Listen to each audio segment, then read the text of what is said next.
and Segovian rhythm there. Now, we've got some quarter-time football scores here for you. And we find that Richmond 7-6 are leading Geelong 1-1. Big start there. Carlton 10-9, back in form to Footscray 1 goal. And Fitzroy 7-5 to Melbourne 1-5. St Kilda 4-4, just a goal behind North Melbourne 5-4. Hawthorn 5-1 have jumped Essendon 1-4.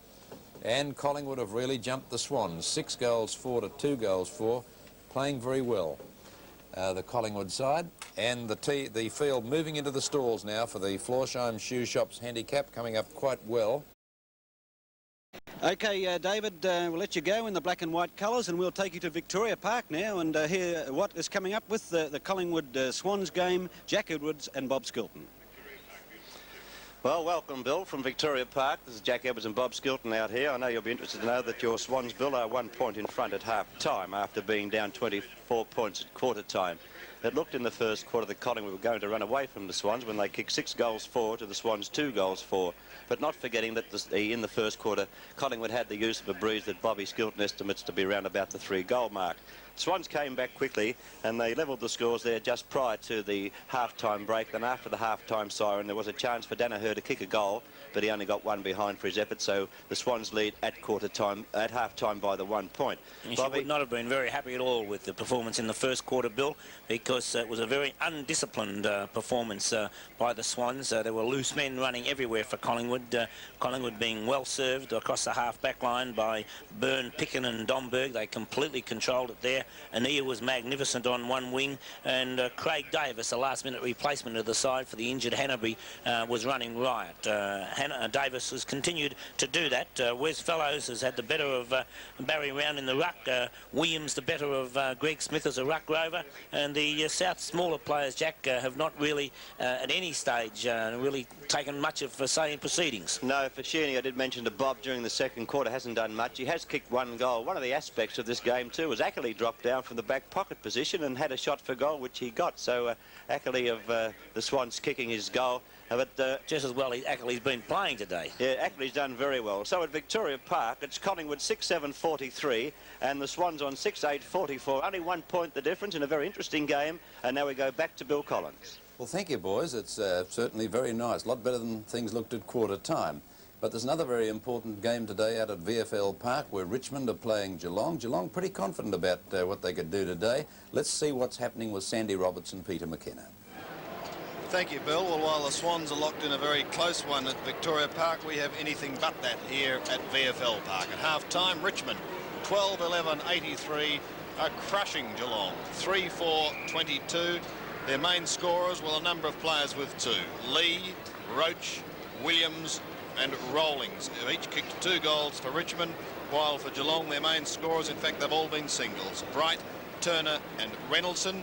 The milestones today, Ian Nankervis playing his 300th, Richard Murray playing his 100th, and Ian Sartori, the St Kilda reject, is playing his 50th game, and Peter McKenna, who's with me, Sartori would be playing possibly the best game of his football career. Well, Sartori has held his place in the side for 3 or 4 weeks and has been a very good player for Richmond. They've done very well with players from other clubs. When you look at their best players today, Sandy, you can see Barry Rawlings, who is dominating around the packs. He's had 15 kicks already. Sartori is playing well.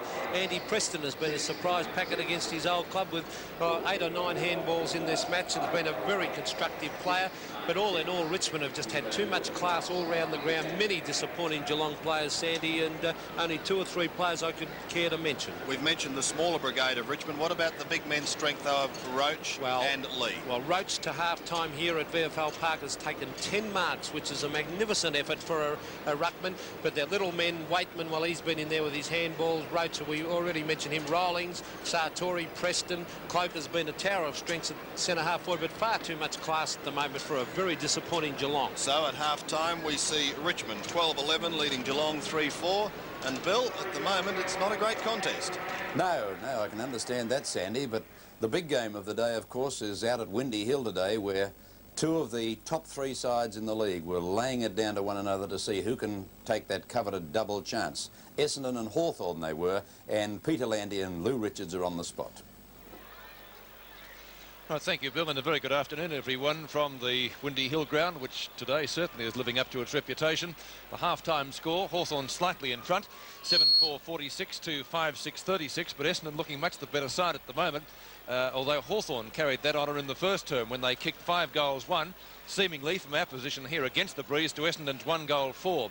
Essendon in that second turn, though, added 4 goals 2 to Hawthorn's 2 goals 3, and Hawthorn's 2 goals only came up in the time-on period of the quarter, so by and large it was Essendon's term. They played much better football. One thing on the debit side for Essendon, Paul van der Haar seemingly suffered a back injury. He came back onto the field after limping off.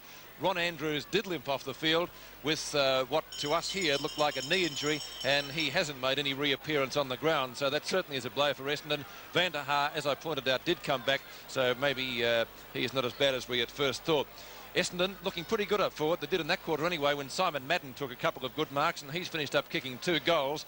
Their other key forward, Stephen Copping, also came into his own in that term, and he too has 2 goals to his credit, with Essendon's other goal being kicked by Ronnie Andrews, and as I pointed out, he has since left the field.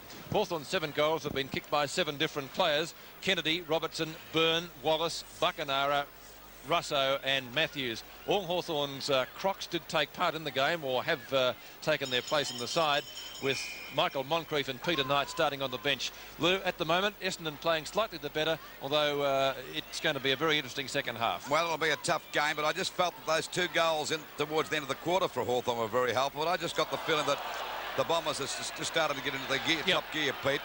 They've got an advantage here, but it's, you know, as I said before, the football's not the best in the world, but we've got to allow for the wind here today. It's a terrible wind, and of course it's upsetting their style. There's a few players in the Bomber lineup that are down, but we can go through Hawthorn and say the same thing too, possibly. Okay, 10 points the difference at half-time in favour of Hawthorn, 46 to 36. You're watching Grandstand on Channel 7. Let's go back to Bill Collins, A.V. Hiskin Steeple Day at the Valley, as we're coming up for race 6.